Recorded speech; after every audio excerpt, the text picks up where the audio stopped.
부정사의 기본 용법에 대해서 해보겠습니다.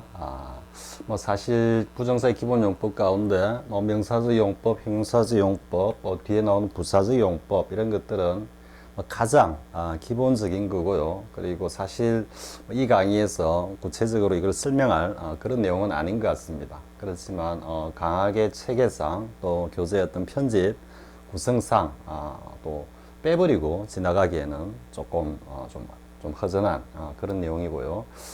그리고 뭐 이 내용을 다루면서 결국 중요한 것은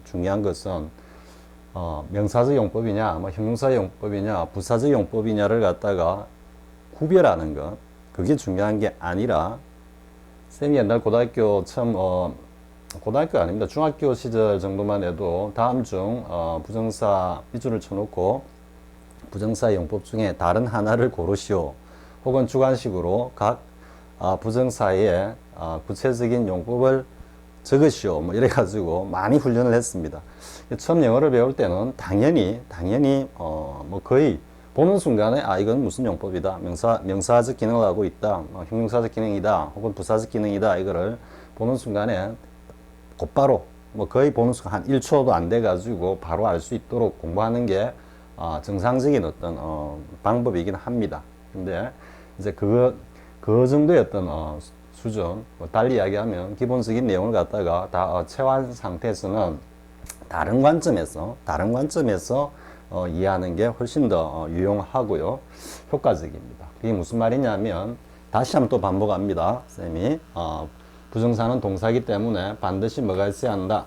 주어가 있어야 한다 그랬죠. 주어가 있어야 하고, 두 번째는 구체적인 시점을 가지고, 그리고 세 번째는 태의 문제가 따라다닌다 이래 되는데, 태라는 것은 결국 의미상의 주어와의 어떤 관계죠. 관계.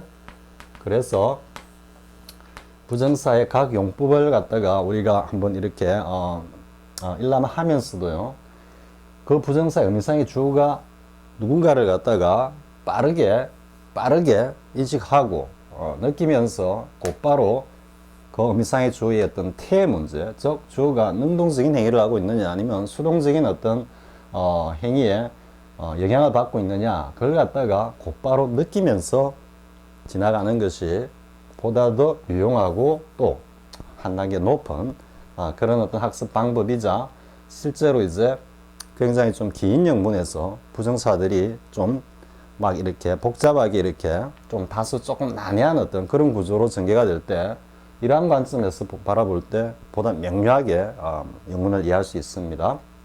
자, 아무튼 지금 기본 용법을 하면서도요, 의미상의 주어와 태의 관계, 이 관계를 중점적으로 인식을 하면서 보겠습니다. 자, 일단 명사적 용법 했는데, 부정사는 앞에서도 이야기했지만 인피니티브를 해가지고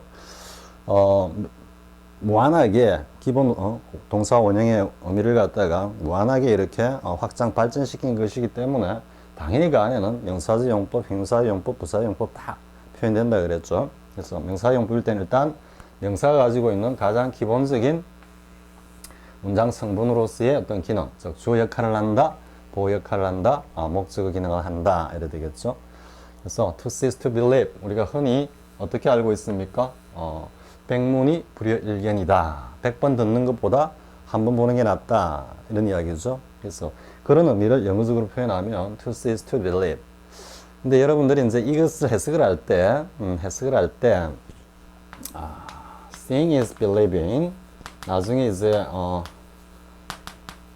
부정사와 동명사의 기본 개념과 그 용법, 또 용례에 관해서 학습할 때 보다 더 자세하게 다루겠지만은요, 과거의 어떤 참고서에 보면 이렇게 해놨습니다.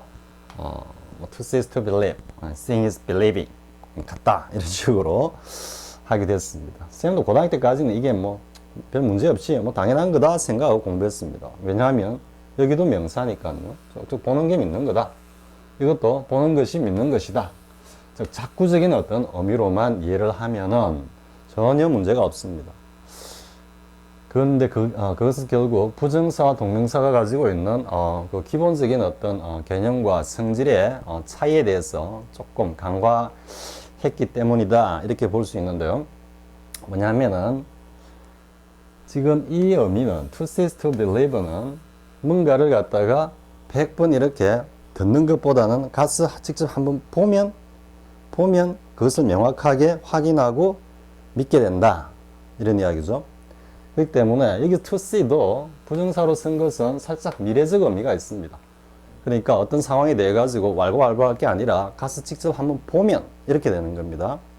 그래서 if you see it, 이 의미 자체가 현재의 어떤 팩트를 이야기하기도 하지만 미래에 일어날 상황도 이야기하죠. 이 때문에 보게 되면 믿게 될 거다라는 약간 좀 미래적인 그리고 특수하고 구체적인 어떤 행위를 갖다가 표현한다고 볼 수 있습니다.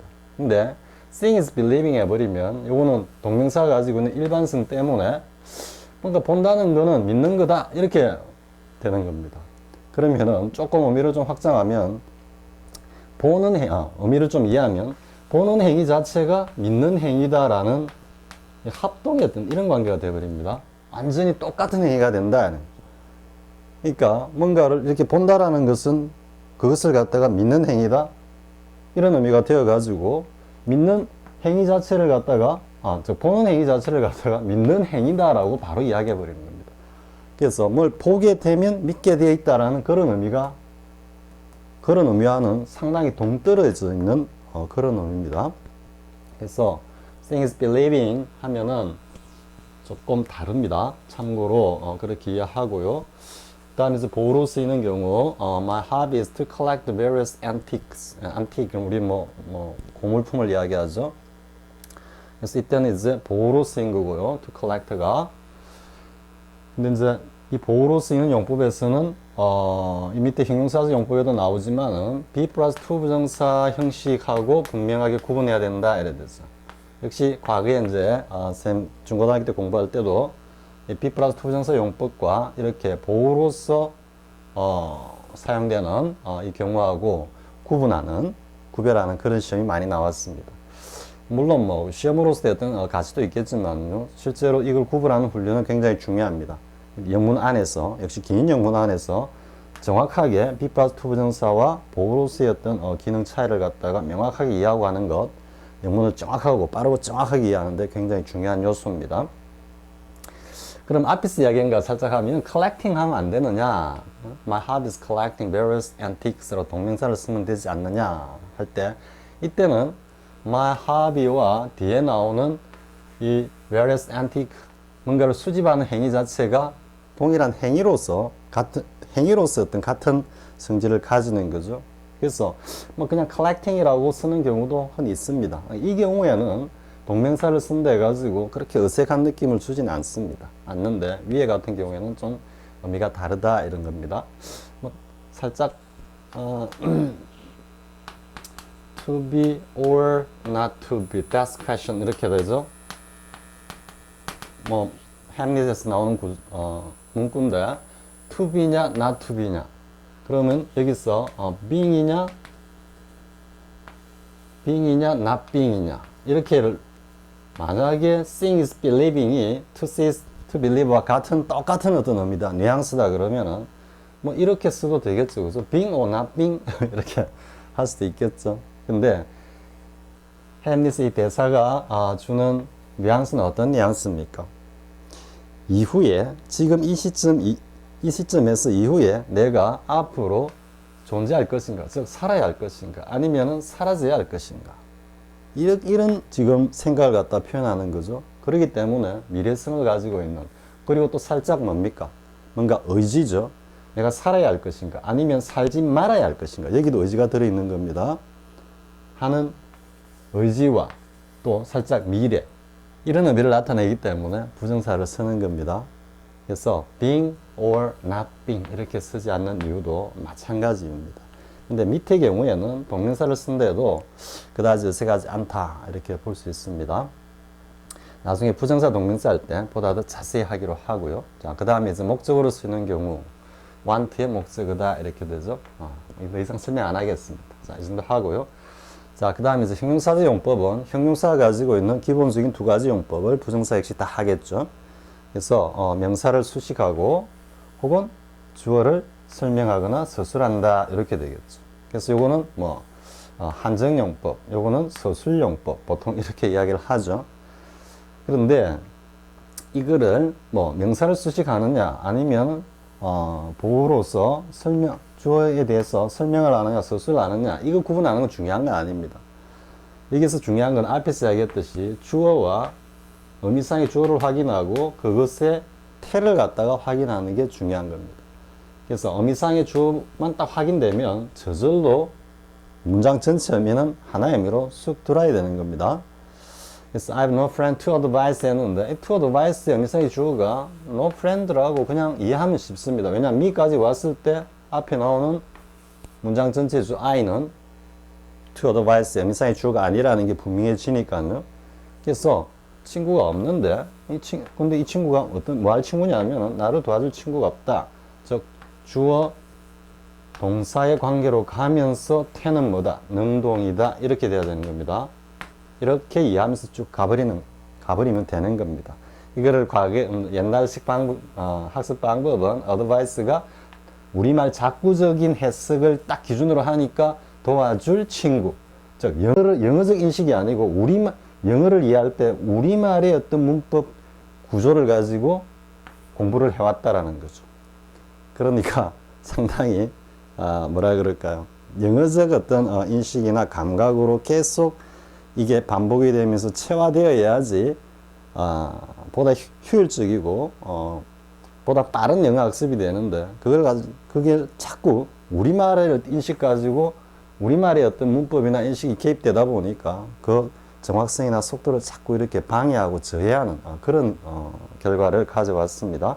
아무튼 어미상의 주어고 동사다, 능동이다 라는 것을 그냥 재빠르게 간파하고 지나가 버리면 되는 겁니다.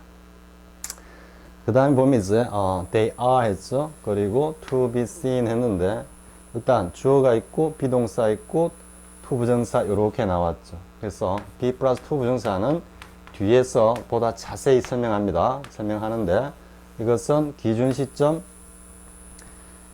그 이후에 어떤 행위가 혹은 어떤 사건이 발생할 거다 라고 이야기하는 겁니다. 그렇기 때문에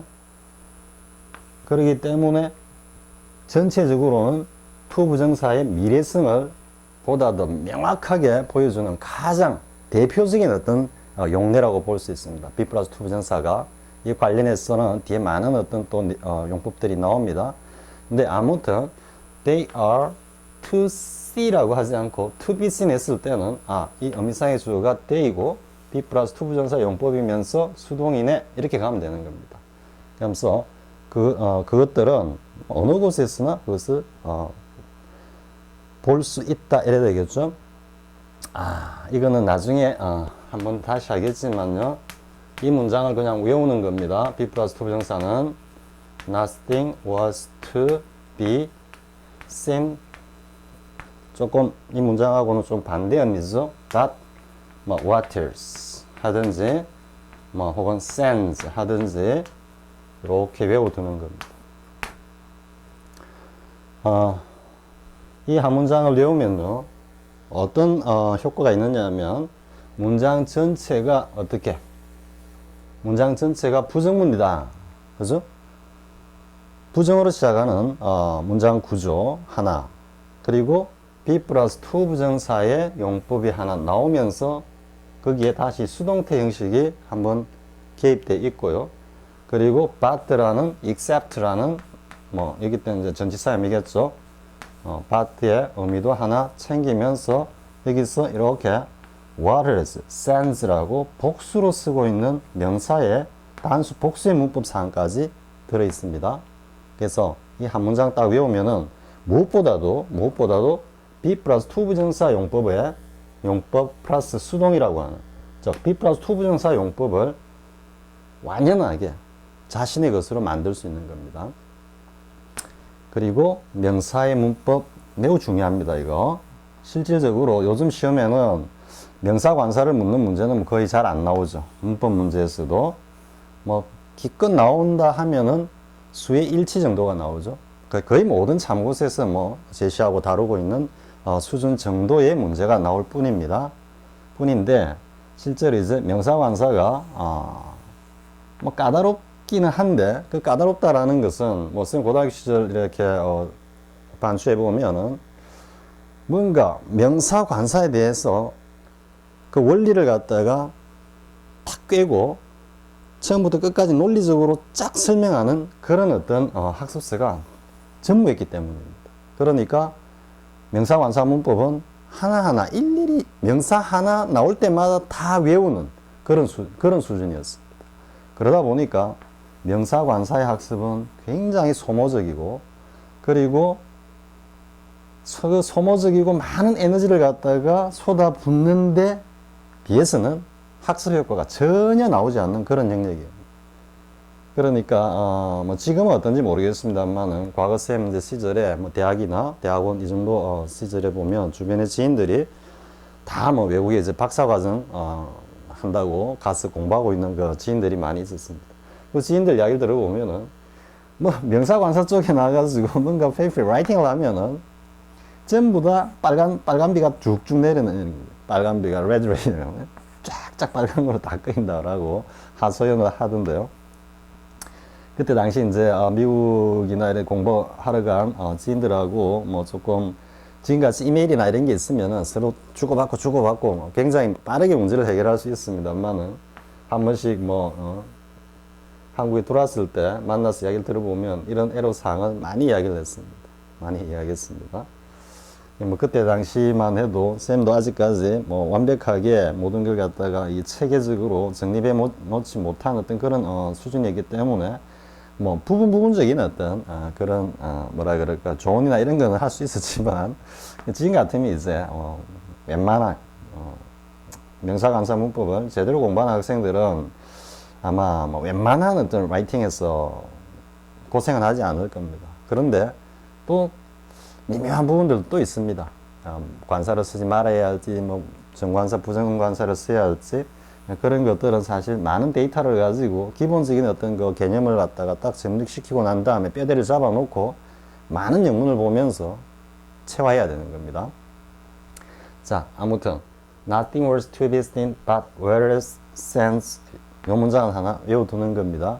나중에 B+2 분수 영문 나올 때도 다시 한번 언급할 겁니다. 자, 그 다음에 보겠습니다. 부사적 용법. 처음에 영어 공부할 때 뭐 이런 용법이 많아, 그죠? 부사적 용법. 부사적 용법이 용례가 많은 이유는 당연히 부사적으로 활용되는 의미가 많기 때문일 뿐입니다. 그죠? 이 때문에 뭐 목적, 결과, 원인, 판단, 조건, 뭐 형용사, 부사, 수식 이렇게 분류를 해놨는데요. 이런 거 사실 뭐 외우지 않아도 됩니다. 다만 이렇게 분류를 한 궁극적인 목적은 뭐겠습니까? 이러한 용례로 표현된 영문들을 보는 순간에 정확하게 의미를 빠르게 파악해버리면 파악하기 위한 목적일 뿐이죠. 그죠? 그게 파악이 되면은 이제는 이런 것도 버려버려도 되는 겁니다. 자, 다시 한번 앞에서 강조한 어떤 관점에서 봐야 한다?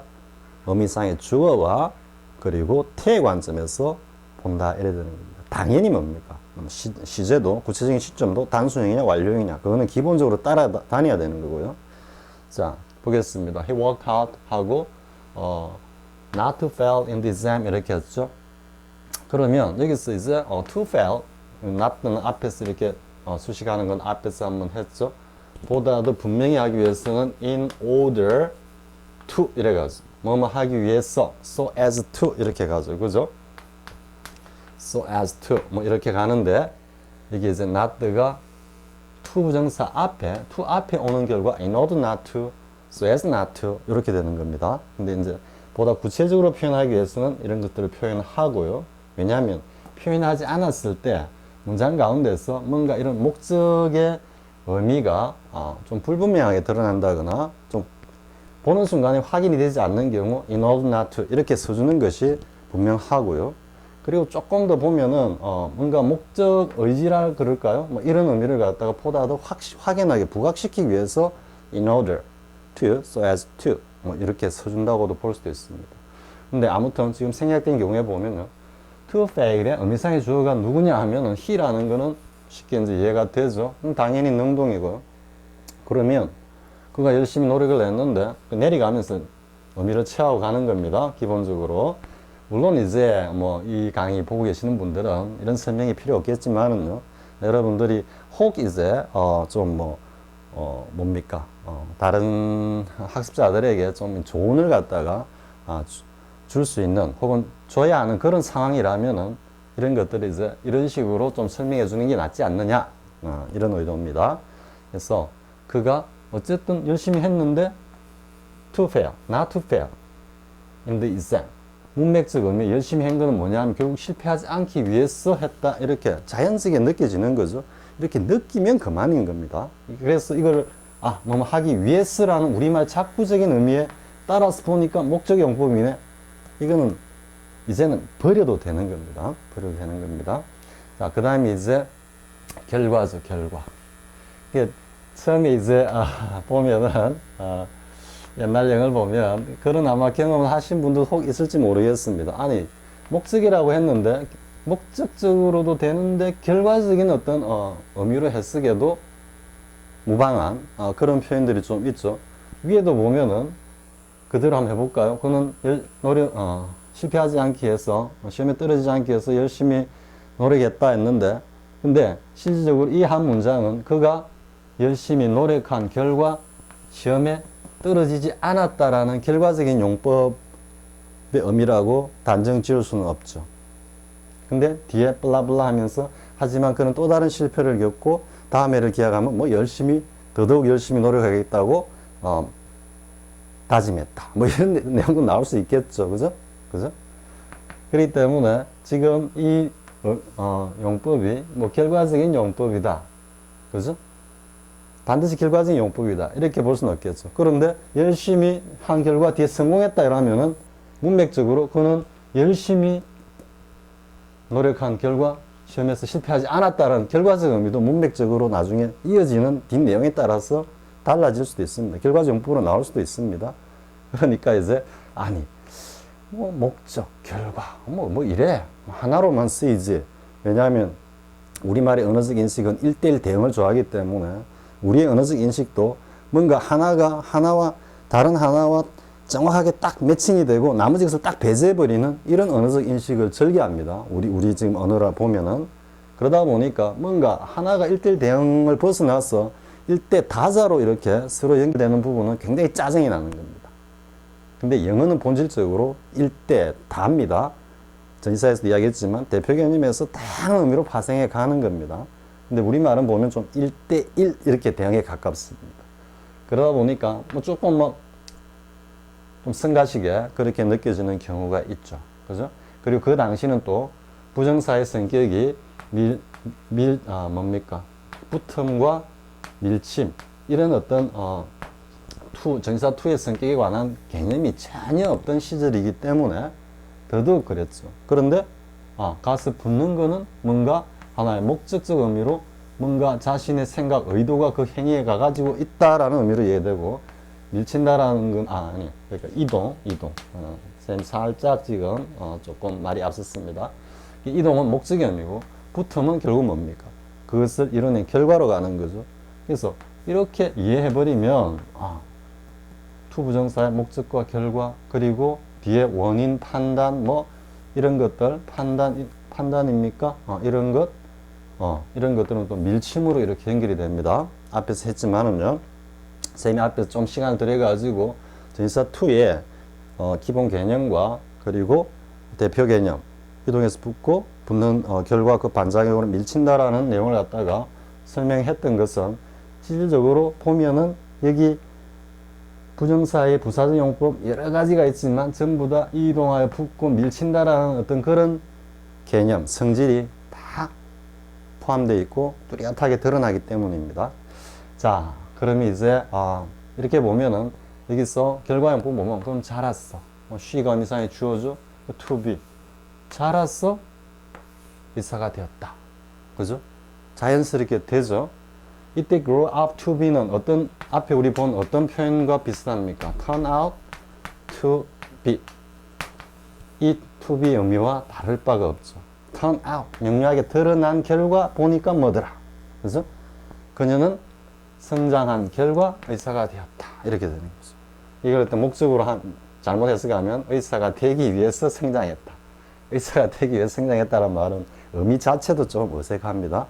의사가 되기 위해서 열심히 노력했다. 이렇게 하면 좀 다른데요. 자, 아무튼 목적과 결과에 관해서도 다시 한번 tense 2의 기본 개념이 개입되어 있다라는 것을 정리를 하고요. 그 다음에 이제 나오는 이 두 표현, I need to fail과 never to return은 기본적으로 이 두 개는 그냥 무조건 입에 달고 있어야 됩니다. I need to fail과 never to return. 쌤도 대학 시절에 한번 그때는 뭐 토플 정도 있었습니다.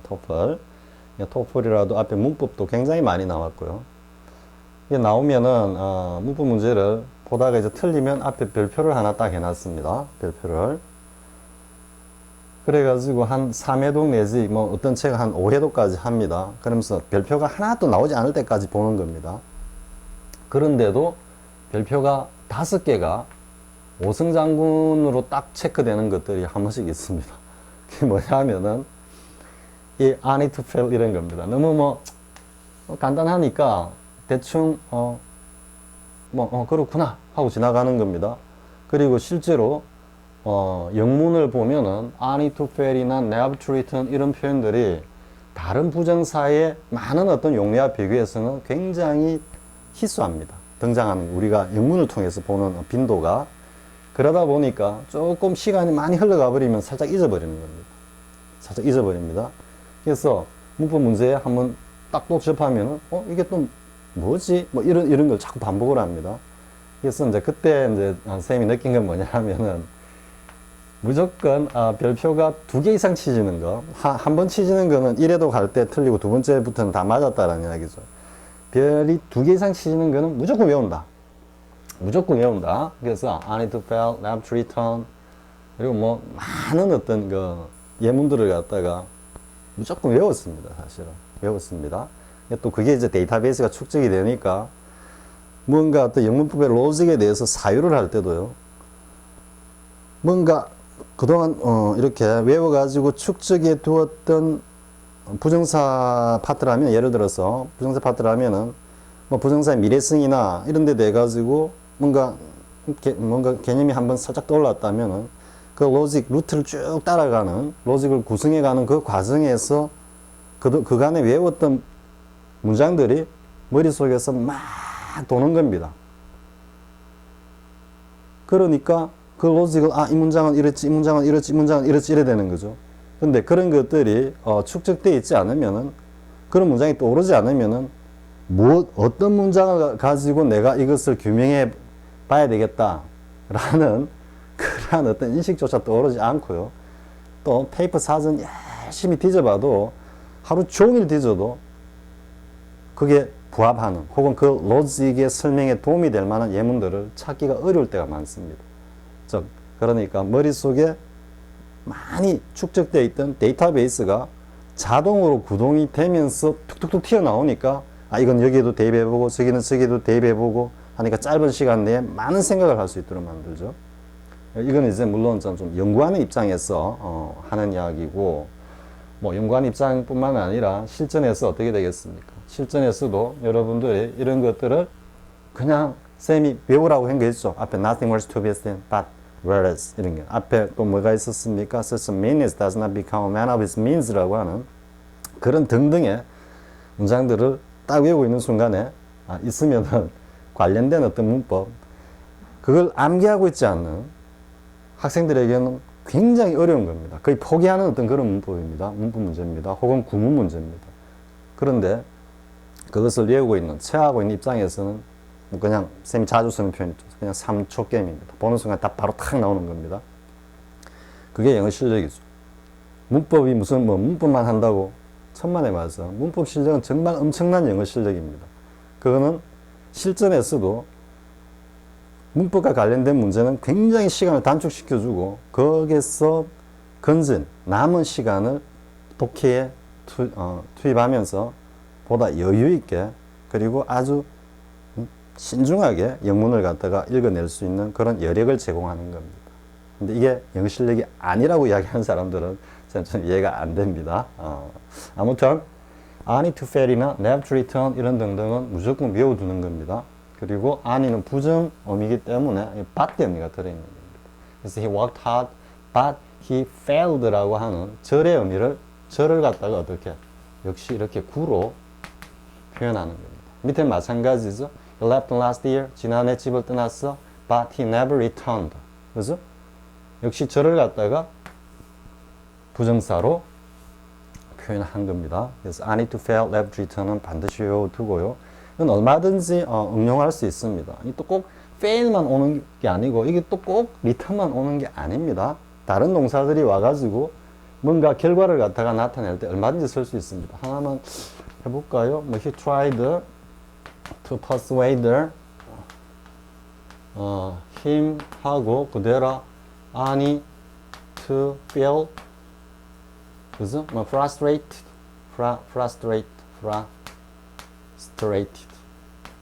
수동으로 써야 되죠, 그죠? 그걸 설득하려고 했지만 그냥 좌절감만 느낄 뿐이었다. 뭐 이렇게 얼마든지 다른 표현으로도 쓸 수 있는 겁니다. 여기서 뭐 칸마가 있어야 된다, 없어야 된다 하고 뭐 하는 이야기들은 칸마 써도 되고 안 써도 됩니다. 실질적으로. 그래서 보통은 이제 칸마를 좀 빼고 이렇게 쭉 뭐 서는 경향이 있는데 칸마 찍고 안 돼가지고 결코 틀린 내용은 아니다. 보다 더 명료하게 앞뒤의 사건의 전후관계를 보다 명료하게 보여주기 위해서 한 호흡 쉬었다 이렇게 이야기하면 되는 겁니다. 그냥 부채가 쓰는 거는 뭐 스타일입니다. 그냥. 자, 그 다음에 이제 원인, 판단, 조건 이런 것들이 있는데요. 역시 투히어의 의미상의 주어부터 먼저 보겠습니다. 때입니다. 그들은 shocked, 충격을 받았어요. To hear the news. 즉, 충격을 받았는데 그게 보니까 그 뉴스를 갖다가 듣고는 좀 해석을 내보니까 원인이 되는 거죠. 이제 이런 것들은 버려버리고 여기서 느끼는 건 어떤 느낌입니까? 앞에서 이야기한 뭔가 가서 딱 붙는 결과적인 어떤 그런 뉘앙스라 그랬죠. 자, 이게는 이제 he must be insane. 제정신이 아니야. To say like that. 저와 같이 찌끄리는 걸 보니까 이래서 판단, 이제 어떤 뉘앙스입니까? 어떤 성질입니까? 밀쳐버리는 거죠. 그죠? 이런 말은 있을 수가 없다. 좀 이런 의미고요. 마찬가지로 이제 조건이 나오는데 이건 이제 문맥 안에서 파악하는 겁니다. 뭐 꼭 이게 조건이다 몰라도 전체적으로 이해만 하면 되겠죠. 그래서 역시 의미상이 준 I고 그리고 to hear 그리고 이게 이제 should가 나오죠. 앞에서 이야기했죠. 조동사의 과거형이 이끄는 가정법, 그죠? 그래서 이 should가 나옴으로써 문장이 딱 시작할 때 살짝 가정법적 의미겠네. 그러면 뭐다? 뭔가 문장 전체에 일어나는 행위나 사건의 실행 가능성을 살짝 낮게 보내. 그죠? 그러면 이것이 should be glad 하고 뉘앙스가 이렇게 겹치니까 기쁘겠는데 하는데 느낌이 어떻습니까? 좀 아쉬움이 살짝 느껴져야 되는 겁니다.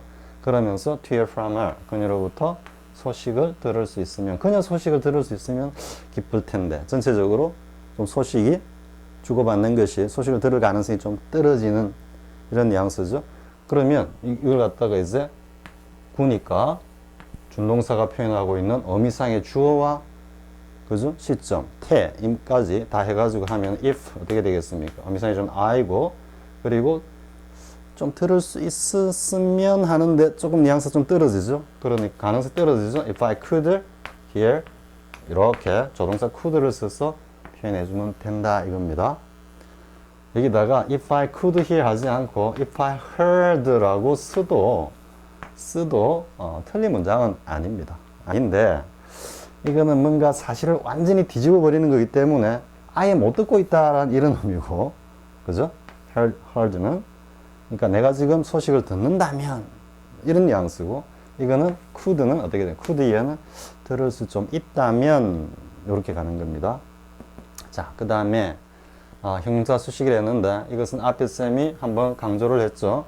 우리말식으로 해석하고 해보니까 토론이 공부하기에 쉽다 이렇게 수식을 하니까 우리말식으로 보니까 형용사를 수식하는 거고, 이것은 그 빌라를 살 만큼 enough를 수식하니까 부사인 enough를 수식한다 해가지고 형용사 수식, 부사 수식 이렇게 정리를 해놓은 거죠. 근데 뭐 이런 게 이제 버려버려도 됩니다. 버려버려도 되고요. 문장 전체의 의미에서 to learn의 의미상의 주어가 누구냐? English가 아니고 뭐다? 일반 사람이구나. 없으니까. 그런데 앞에 English가 다시 뒤에 나오는 to learn의 목적의 역할을 겸하는 독특한 구조라 그랬죠. 독특한 구조. 이와 관련한 것은 곧 이어서 다음 문법 설명에서 이어서 나옵니다. 반드시 외우고 있어야 되는 겁니다. 아니면 앞에 he's hard to please나 he's hard to work with까지 그렇게 아마 work with까지 나오는 he's hard to work with 그 문장도 굉장히 유용할 겁니다. 아무튼 그때가 다시 한번 하는데요. 기본적으로 이 문장을 외워야 됩니다. 뭐 외울 것도 없지 않습니까? 또 다 외우고 있는 문장이고요. 자, 그 다음에 이제 뭐 enough to 부정사라고 하는 유명한 구문이죠. 물론 enough가 나오면 이제 to도 그죠? to도 같이 이렇게 묶어서 보통 학습하죠. 근데 어쨌든 의미상의 주어는 he이고 to buy 그러니까 충분히 부자인데 그 부자이기 때문에 뭐다? 그 빌라를 갖다가 어떻게 산다? 이렇게 해석을 하면은 살 수 있을 만큼 충분히 부자다라고 충분히 이해가 되죠. 자, 이 정도 하고요. 다음 내용 보겠습니다. 자, 의문사 플러스 이제 to 부정사인데요. 이 부분은 사실 살짝 실전에 있어서 좀 유의를 요하는 내용이 있기 때문에 쌤이 또 조금만 정리를 했습니다. 자, 의문사는 어디로 간다? 문두로 간다 그랬죠. 일반적으로 그렇기 때문에 살짝 이 의문사는 문두로 간다라는 문법적 상하고 그리고 조금 다른 동사의 성질하고 이렇게 탁 결합을 하면서 실전에서는 잘 눈에 보이지 않는 그런 어떤 문제가 탁 등장할 수 있습니다. 그래서 쌤이 보면은 이리 가볼까요? 아마 있습니까? 문법 염수 제 1번 문제에 이것을 만들어 놓은 겁니다. 지금 1번 문제와 관련된 그런 내용일 수 있습니다. 자, 의문사 플러스 to 부정사 보겠습니다. Not knowing what to answer. 의미사에 준 he죠. 그냥 이렇게 이해하고 가면 되는 겁니다. 그래서 to answer, he remains silent. 침묵을 지켰다 하는데 보통 이제 이거를 절로 고치면 what he죠. What he should answer. 이렇게 조동사 should를 흔히 씁니다. 의미적으로 좀 더 자연스럽습니다. 뭘 해야 할지 어떤 그 상황에서 자기가 당연하단 말이죠. 어떤 답을 해야 할지 좀 이런 뉘앙스로 쓰는 겁니다. should가. 그 다음에 the difficulties 이것도 보면 이제 본래는 to work with whom 해가지고 여기 뒤에 있는 녀석을 앞으로 뺀 결과 이런 구조가 오는 겁니다. what to answer나 whom to work with나 그죠? 이 전체를 갖다 그냥 하나의 타동사구로 보면 아무것도 아니죠. 그죠? 그래서 the difficulties whom I should work with 그죠? 이렇게 하면 되고요. 자, 그 다음에 이제 which what하고 which는 조금 자잘한 문법이기는 하지만 역시 시험에 한번 나오면 뭘 묻고 있는지 잘 모를 수 있는 그런 내용입니다. 그래서 what는 막연하게 뭔가 정해지지 않은 것에서 그냥 뜬금없이 묻는 겁니다. 뜬금없이 뭐 정해놓지 않고 너 무엇을 좋아해 뭐 이런 식으로. 근데 which는 이제 선택의 개념이죠. which라는 것은 어느 것 이래 되는 겁니다. 무엇하고 어느 것은 다르죠, 그죠? 그래서 이런 선택의 의미를 나타내기 때문에 with way to choose 이렇게 가는 겁니다. what way라고 쓰기도 그렇고요. 아무튼 with way 선택의 의미다라는 거 선택. 이건 좀 무작위입니다. 무작위. 자, 그 다음에 이제 how to deal with. which way I should choose. 이렇게 하면 되겠죠. 그 다음에 I don't know how to deal with. deal with. 다루다. 그 같은 일을 어떻게 처리를 해야 될지 모르겠다. How I should deal with. 이렇게 하는 거죠. 그죠? 그래서 의문사가 전부 다 먼저 나오고 있다라는 건 to 부정사 앞에. 자, 요것만 일단 체크하고요. 자, 그 다음에 의미상의 주어 보겠습니다. 의미상의 주어는 앞에서 한번 설명을 했죠. 일반적으로 for 플러스 목적격 그리고 o 플러스 목적격으로 쓰인다. 흔히 공부를 할 때 우리 문법이 영문법이 그 영문법이 가지고 있는 쌤이 주장하는 혈통 중심의 일관된 어떤 그 로직이 없었기 때문에 수많은 어떤 예외 용법을 양산을 해냈죠. 그러다 보니까 부정사 영미사의 주어조차도 흔히들 이렇게 다 설명을 해 놓습니다. 부정사 영미사의 주어는 for 플러스 목적격으로 쓴다 해놓고 for 플러스 목적격이 안 해가지고 굉장히 강조를 합니다. 그러다가 뒤에 가서 기타 등등 이렇게 foolish, stupid, careless, careful, lustrous, 이런 등등의 어떤 인간의 어떤 사람의 어떤 성격에 대해서 호불호를 갖다가 호불호를 이렇게 표현하는 형용사가 오면 O 플러스 목적격으로 쓴다. 이럴 때 머리가 딱 쥐가 내리는 겁니다. 쌤도 그랬습니다. 자식도 왜 한 개만 쓰지 뭘 두 개를 만들어 가지고 예외를 만들어 가지고 이렇게 힘들게 해. 지금도 그렇게 공부하고 있는 학습자들이 있을지 모르겠습니다만은 부정사 영미사의 주어는 기본적으로 for 플러스 목적격과 O 플러스 목적격 두 가지가 있다. 이렇게 가야 되는 겁니다. 그래 놓고 어떤 데는 for를 쓰고 어떤 of를 쓰느냐 이렇게 공부하는 게 보다 더 올바른 방법이다 라는 것을 한번 체크하고요. 그래서 quite natural for you 했는데 for는 앞에서 이야기했지만 기준이나 이게 상응이라 그랬죠. 전치사 for의 대표 개념 상응에서 나오는 기준 그리고 입장 내지는 환경 이런 것들을 갖다가 나타내기 때문에 for를 쓰면서 또 이 자체는 살짝 미래적인 의미가 담겨 있다 그랬죠. for가 지향하는 거기 때문에. 그래서 전체적으로 문맥을 갖다가 파악해 볼 때도 for 플러스 목적격이 왔을 때는 일반적으로 좀 미래적인 어떤 그런 의미를 많이 표현합니다. It's quite natural for you to experience a few doubts about it 했는데 이때는 이게 구체적으로 미래의 행위냐 라고 단정 지을 수는 없겠죠. 그래서 문맥적으로 보면은 지금은 거의 동시다, 현재 이런 걸 겪고 있다 이렇게 느껴지죠. 너 입장에서 그에 관해서 여러 가지 어떤 의문점을 갖다가 경험하는 것은 너무도 당연해 했는데 의문점을 경험한다는 게 뭡니까? 의문을 갖다가 가지게 된다 이런 의미가 되겠죠. 자, 이걸 고치면 it's quite natural that 줄로 고치면 이렇게 이제 간다라는 거죠. You experience a few doubts about it. 여기다가 should를 갖다가 쓴다 해도 틀린 건 아닙니다.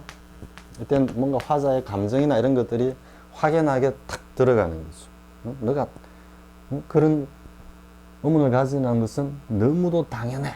그러니까 뭔가 좀 뭐라 그럴까요? 문어적으로 문장을 갖다가 좀 포멀하게 탁 표현하고 싶을 때는 써주는 것이 좀 보다 제격이다 이렇게 볼 수 있습니다. 자, 그 다음에 as well as obvious 이건 뒤에도 오겠지만 over는 동격의 over고요.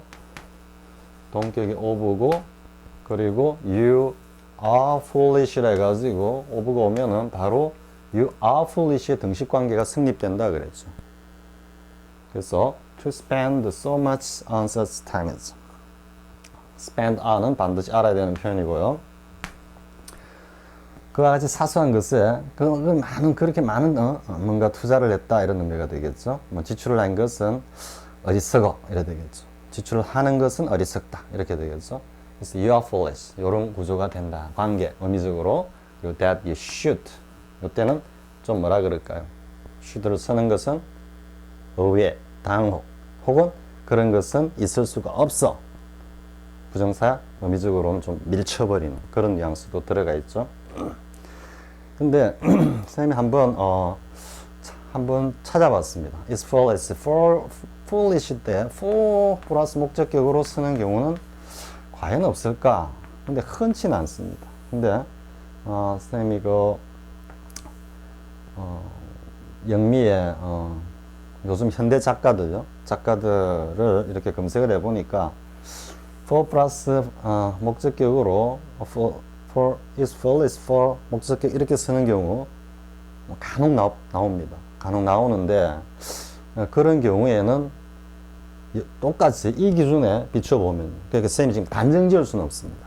왜냐하면 데이터가 조금 부족하기 때문에요. 위에 이런 의미로 이해를 해보면 여기는 입장이나 환경이고 뒤에 나오는 어떤 행위나 혹은 어떤 팩트에 대해서 판단하는 겁니다. 그 행위가 너무 내추럴했고 당연했고 지당했고 그러한 사실이 발생하는 거는 너무나 지당한 거야, 당연한 거야, 이런 의미인데요. 여기에다가 유추를 내보면은 그 작가들이 foolish 다음에 O 플러스 목적격을 안 쓰고 for 플러스 목적격을 썼다라는 것은 그 행위자 자체가 어리석다라고 하기보다는 어쨌든 그러한 행위가 발생한 그 일련의 어떤 행위나 사실 자체가 좀 어리석었다, 우둔했다, 좀 상식에 어긋났다, 이런 뉘앙스로 쓴 것으로 쌤은 이해를 합니다. 문맥적으로 보면은 살짝 그런 의미가 나옵니다. 이와 관련된 것은 나중에 좀 데이터를 좀 더 살펴보고 한번 영자2에서 살짝 뭐 이렇게 또 보충하는 어떤 그런 내용으로 들어갈지 모르겠습니다. 자, it's strange for them to do. 그러니까 지금 foolish도 strange도 for 플러스 목적격과 o 플러스 목적격이 나오듯이요. 근데 이게 for 플러스 목적격, o 플러스 목적격으로 쓴다 해가지고 뭐 두 표현이 의미적으로 동일하다 이런 건 전혀 아닙니다. 뉘앙스는 다 있습니다. 그래서 it's strange for him 했을 때 이제 입장 기준이라는 의미에서 보면은 뭔가 행위나 사건 자체에 대한 평가라고 볼 수 있죠. It's strange that he should do such a thing. 그러니까 그 녀석이 좀 strange하다 이런 의미가 아니고 그가 그와 같은 짓을 한 그 행위 자체 혹은 그러한 행위가 발생할 수밖에 없었던 발생한 어떤 그런 환경 이런 게 좀 이상하다. 그러한 환경 또 그가 처한 입장에서 보면은 이런 짓을 할 리가 없는데 했다. 참 이상하네. 저 녀석이 좀 이상한 놈이다. 정상적인 놈이 아니다. 이런 이야기가 아닌 겁니다. 근데 밑에는 이제 오르고 오면은 he's strange 좀 이런 뉘앙스에 가깝다라는 거죠. He's strange of it. He is strange. 그죠? 우리 동기 갈 때 앞에 뒤에 나옵니다. 동기 오베가 is kind, is nice of you, you are kind, you are nice 이런 식의 문장 의미가 성립이 된다 그랬죠. 그래서 그런 구조의 쓰레 보면은 he's strange that he should do it. 그가 그와 같은 일을 하다니 좀 지정신이 아니네, 좀 이상한 녀석이네, 좀 이렇게 이야기하는 거고요. 이러한 어떤 사실, 행위, 사건이 발생했다는 그 사실이 좀 묘하다, 이상하다, 좀 이렇게 이야기를 하는 겁니다. 자, 그 다음에 이제 가목적어, 진목적어 나올 때 앞에 이렇게 의미상의 주어가 나오는 거예요. 앞에서 make it a rule to 구조는 외우라 그랬죠. make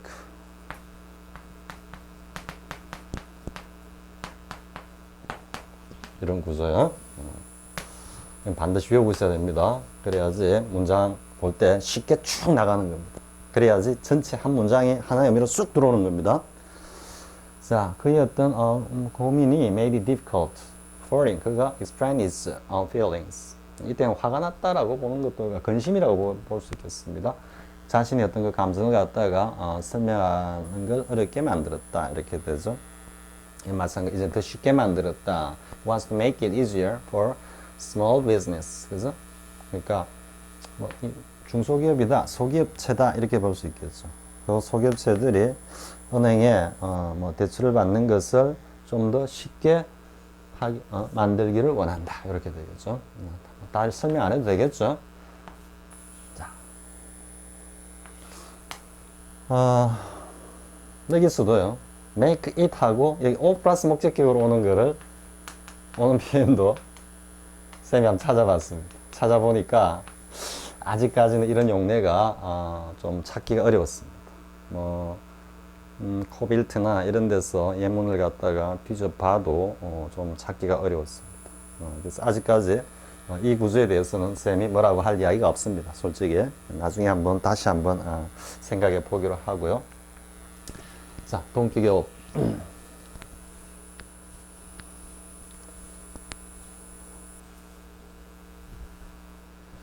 자, 동기교업 해가지고 이런 구조가 성립이 된다 그랬죠. 그렇기 때문에 뭐 이렇게 쭉 나열된 이러한 형용사들은 전부 다 사람의 어떤 심성이라든지 인성, personality, 혹은 manner, 그죠? 행동, 태도 이런 데 대해서 평가하는 내용들입니다. 그래서 뭐 he's kind, you are stupid, you are cruel, you are considerate, you are careless 이런 등등의 구조가 성립될 경우에는 기본적으로 of 플러스 목적격으로 쓴다. 이런. 자, 이 정도 하겠습니다. 자, 그 다음 이제 원형 부정사입니다. 원형 부정사는 앞에서 잠깐 또 이야기를 한번 했었죠. 우리 뭐 시제하고 태하면서도 잠깐 했죠. 다시 한 번 더 정리를 하면요.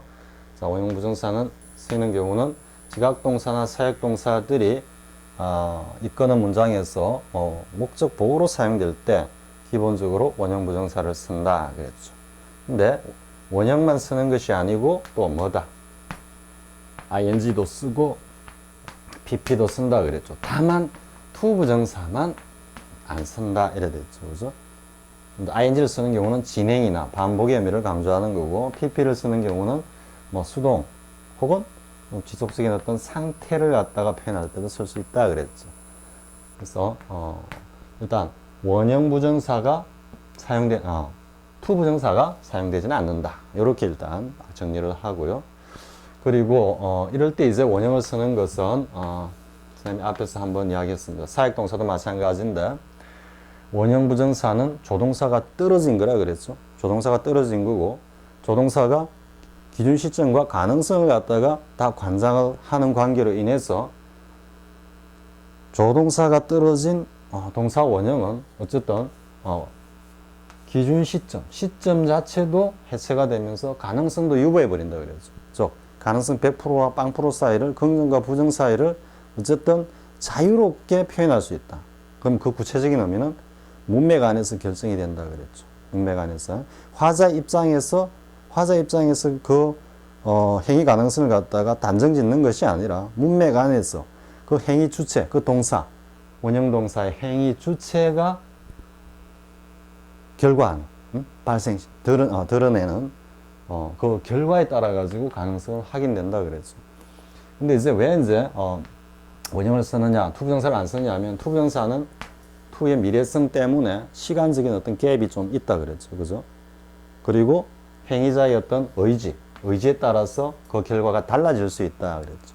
근데 지각동사라는 것은 문맥적으로 봤을 때 지각하는 행위와 그리고 지각하는 그 대상이 되는 행위가 동시에 일어나는 거죠. 누가 뭐 하는 걸 봤다 하면은 보는 것과 그 행위가 일어나고 있는 그 시간은 동시다라는 거죠. 그러니까 시간적인 갭을 갖다가 표현한 투부정사를 사용한다는 건 상당히 어색하다라는 것도 알 수 있죠. 그죠?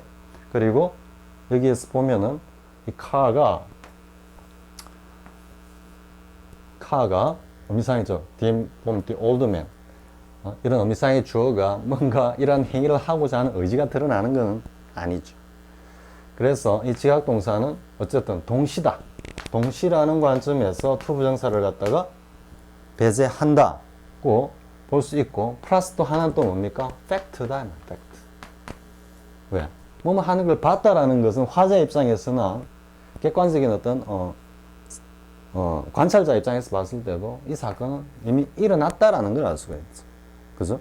그렇기 때문에 동시이면서 팩트를 나타내기 때문에 이때는 원형 부정사, 동사 원형이 가능성 100%의 인식을 갖다가 표현하고 있다. 이렇게도 또 정리될 수 있다라고 했죠. 자, 아무튼 일단 그렇게만 쓰면 알겠습니다. 나머지는 뭐 여러분들이 충분히 이해할 수 있겠죠. 보는 행위와 걷는 행위, 귀를 기울이는 행위와 그 대상이 되는 어떤 이야기 행위, 느끼는 것과 그 느끼는 대상의 어떤 사건이 동시다. 동시인 동시에 이것은 부인할 수 없는 하나의 팩트로서 발생한 사건이다. 이렇게 되는 거예요. 자, 그럼 사역동사도 마찬가지. 사역동사의 경우에도 사역이라는 것은 다시 한번 정리하지만 흔히 사역동사의 정의를 좀 뭐 심지어는 준사역동사다. 뭐 이런 식으로 해가지고 굉장히 범위를 확대해서 뭐 order, 명령하다, 강요하다, compel 이런 등등도 사역동사인데 뭐 영어의 어떤 발달 과정에서 make, have, let 혹은 뭐 help 따위로 그 용례가 제한되었다. 뭐 이렇게 설명하는 것도 선생님 본 적이 있습니다. 뭐 그럴듯한 설명이라고 볼 수도 있겠지만은요. 그렇지만 사역이라는 것은 말 그대로 이거는 쉽게 말해 빼도 박도 못하는 거라 그랬죠. 사역. 군대 갔다 오신 분들은 특히 병으로 사병으로 갔다 오신 분들은 충분히 공감하는 내용일 겁니다. 요즘은 얼마 전에 제대한 조카한테 물어보니까 요즘은 작업한다 이렇게 작업. 쌤 세대 군대에서는 뭔가 전투행위와 무관한 일반적인 어떤 노동 행위를 갖다가 사역이라고 했습니다. 사역. 즉 이게 시킨다라는 이야기예요. 그래서 이건 일종의 명령이죠. 강력한 명령입니다. 오더하고는 다릅니다. 시키면 거역할 수 없다. 거역이 안 된다. 거역이 없다. 그러니까 사역 동사의 의미는 make나 have나 혹은 여기 let die가 뒤에 나오는 이 행위를 그대로 곧바로 발생시키게 해버리는 겁니다. 즉, 투부정사 같이 여기 나오는 의미상의 주어들이 할까 말까 하는 의지가 전혀 개입되지 않는 겁니다. 즉, 딱 하는 순간에 딱 사역 행위가 딱 발생하는 순간에 어떻게 됩니까? 행위 결과가 도출돼야 되는 겁니다. 그렇기 때문에 투부정사는 더더욱 안 되고요. 또 하나, 동사 원형이 가지고 있는 가능성의 관점에서 보면 이거는 가능성 100%의 팩트다 라고 인식할 수 있겠죠. 그죠? 그래서 원형으로 쓴다 이렇게 되고, 물론 사역 동사일 때도 ing, pp 다 씁니다. ing, pp 다 씁니다. 지금 최근에 아주 옛날에 어떤 그 문법 책을 한번 이렇게 문법 문제를 한번 봤는데 놀랍게도 89년인가 뭐 하여튼 80년대 후반에 그게 학력고사인지 모르겠는데 have 플러스 목적어 플러스 ing의 이 표현이 문제로 제출된 것을 보고 선생님 좀 놀랐습니다. 아니 그때 이게 나왔다라는 거예요. 근데 뭐 얼마 전까지만 해도 have 다음에 목적어 다음 pp는 오는데 ing가 올 수 있나 없나 가지고 뭐 일부 인간 강사들 사이에 막 논란을 벌이고 하는 것을 선생님이 좀 기억이 납니다. 뭐 그런 경우도 있었는데요. 그래서 아무튼 ing, pp 다 씁니다. have도 그렇고 make도 그렇고 다 쓸 수 있습니다. 동사 원형만 쓰는 게 아닙니다. 다만 지각동사 마찬가지로 뭐다? to 부정사를 쓰지 않는다. 요것만 딱 이해하면 되는 겁니다. 자, they made me leave the villages. 나로 하여금 어쨌든 그 말을 떠나게 만들었어. 이거는 팩트로서 이미 발생해버린 겁니다. 즉 나의 의지 전혀 필요 없습니다. 그들이 그냥 나를 갖다가 떠나게 만들어버렸다 이런 얘기입니다.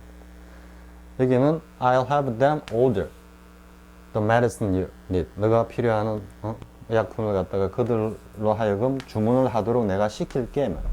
여기에서 이렇게 have를 쓰고 있는 거는 이 them에 대한 주어의 강력한 지배력을 갖다가 좀 과시한다고 볼 수도 있습니다. 그런 의미입니다. 즉 내가 시키면 분명히 내가 필요한 그걸 갖다 물품을 주문해서 내가 받을 수 있을 거다. 받을 수 있다. 이런 식의 어떤 강한 의미를 담고 있다라는 거예요. 그럼 이제 make와 have, 요건 쌤이 앞에서 살짝 이야기를 안 한 것 같은데요.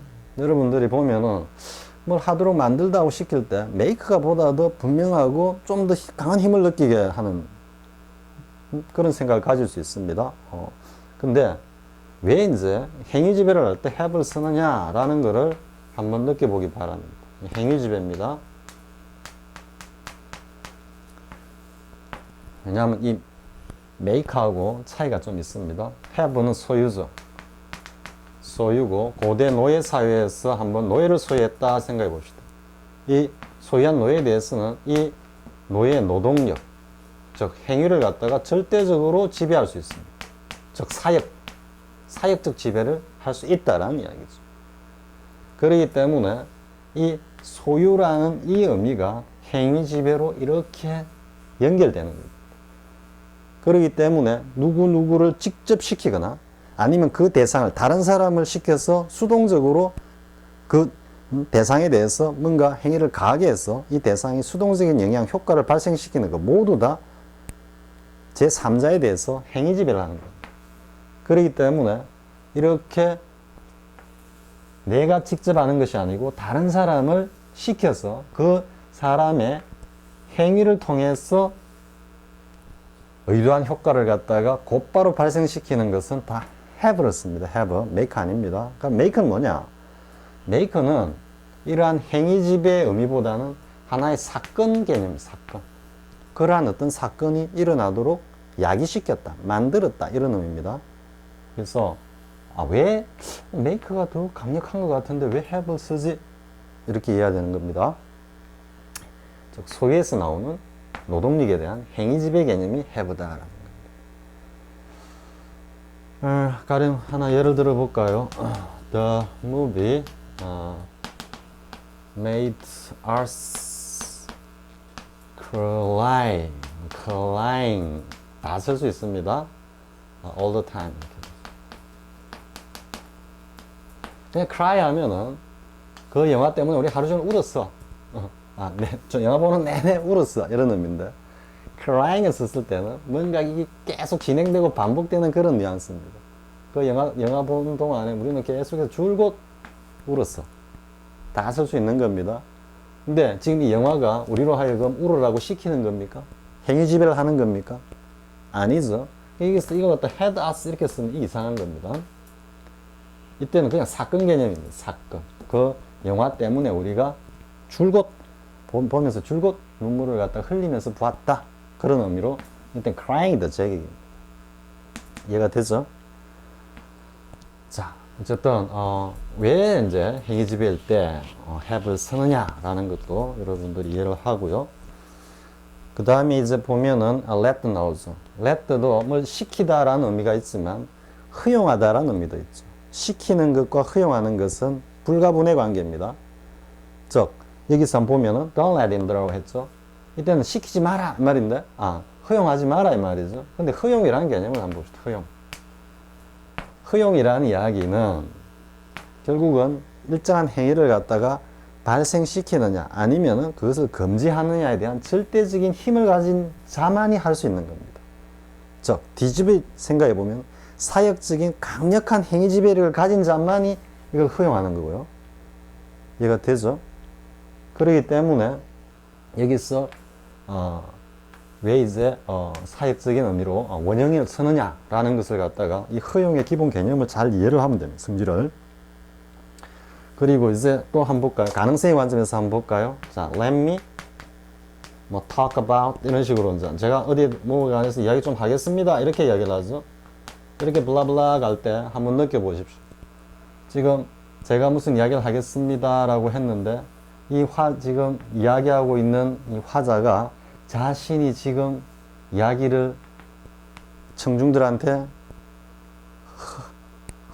허락을 받아야만 시작되는 행위입니까 이게?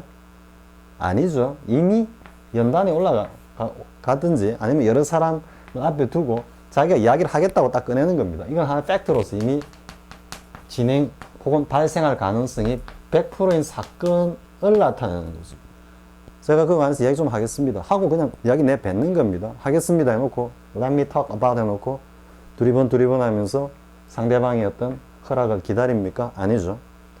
즉 환경적으로 이렇게 let 사역동사로서 표현을 할 때는 어떻게 환경적으로 이미 뒤에 일어나는 행위는 가능성 100% 인식이고 곧 이 행위를 하겠다라는 이야기입니다. 즉 팩트의 의미도 들어있다라는 이해할 수 있겠죠. 자, 조금 길어지는데요. 어쨌든 마무리 하겠습니다. 자, 그 다음 이제 준사역 동사로서 help가 있죠. help. to 부정사도 쓰고 원형 부정사도 쓰니까 시험 문제는 거의 잘 안 나옵니다. 안 나오는데 이때도 이제 여러분들이 조금 한번 유추를 해보십시오. to가 왔을 때는 이 행위자의 의지가 보다 더 강력하게 개입되는 거죠. 그죠? 그렇기 때문에 to가 오면은 힘이 좀 주체인 듯한 그런 느낌이 듭니다. 즉, 그가 그 baggage 갖다가 나르는 거를 내가 좀 도와주었어. 좀 이런 뉘앙스고요. 근데 원형이 왔을 때는 조금 느낌이 약간 사역적인 느낌, 굉장히 강합니다. 내가 뭔가 주도한, 앞에 나온 아이가 뭔가 이 행위에 주도적인 어떤 행위를 했다라는 것을 느낄 수 있겠죠. 그리고 살짝 힘을 리드하는 그런 느낌도, 이끄는 느낌도 있습니다. 그래서 to가 왔을 때는 그가 짐을 나르는 걸 내가 좀 도와줬어. 이 정도 뉘앙스인데 원형 부정사가 오면은 나는 그를 도와서 그 짐을 나르게 했다. 조금 앞에 나오는 주어가 주도적인 역할을 한다. 이렇게 이해될 수 있는 겁니다. 영자 2에서 아마 많은 참고 예문들이 아마 있을 겁니다. 자, 그 다음에 이제 수동태죠. 지각동사와 사역동사에. 이게 뭐 수동태에 쓰는 투부정사 살아난다. 요거 하나만 일단 유의를 하고요. 아마 이 내용과 관련해서는 앞에 쌤이 관련해서 지각동사, 사역동사 이야기하면서 수동태에서 아마 얘기인 것 같습니다. 그 내용을 일단 참고를 하고요. 시간이 너무 길어져 가지고 이번 시간은 이렇게 끊겠습니다. 다음 시간은 이제 문법 연습으로 이어지겠습니다. 자, 수고했습니다.